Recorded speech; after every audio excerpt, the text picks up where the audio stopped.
Bonjour, mercredi 8 avril s'est déroulée une manifestation à Lancaster organisée par Green North contre la réforme Vaillancourt qui prévoit notamment la déclassification d'une dizaine de réserves naturelles pour les rendre constructibles à grande échelle.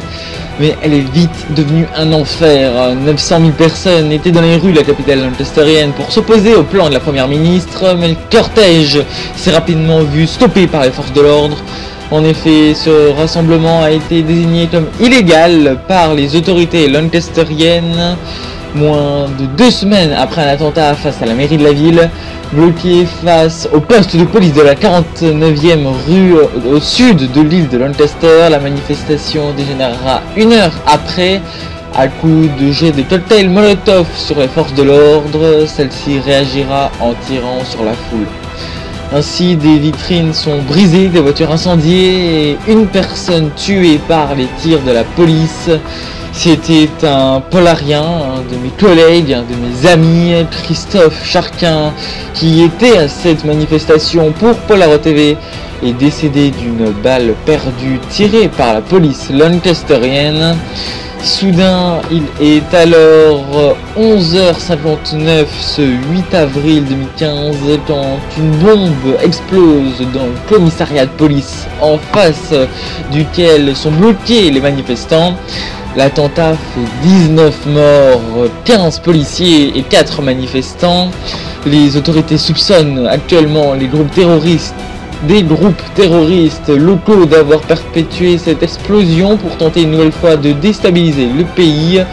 Juste après cet attentat, la police fera des dizaines et des dizaines d'interpellations, parmi elles celles des dirigeants de Green North, l'organisation écologiste, mais aussi Elora Marot et Mathilde Guitume, deux têtes de l'EPI qui participaient à cette manifestation. Elles seront jugées dans peu de temps d'après les sources judiciaires. Cet attentat a provoqué un tollé dans le monde entier, même si son importance commence à se réduire au vu de la multiplication de ceux-ci dans le pays. Mais ce qui choque vraiment, c'est la mort de notre confrère Christophe Charquin, que l'on voit ici pendant son dernier direct qu'il a tenu pour notre antenne. Le policier qui a tiré a été suspendu jusqu'à la fin de l'enquête.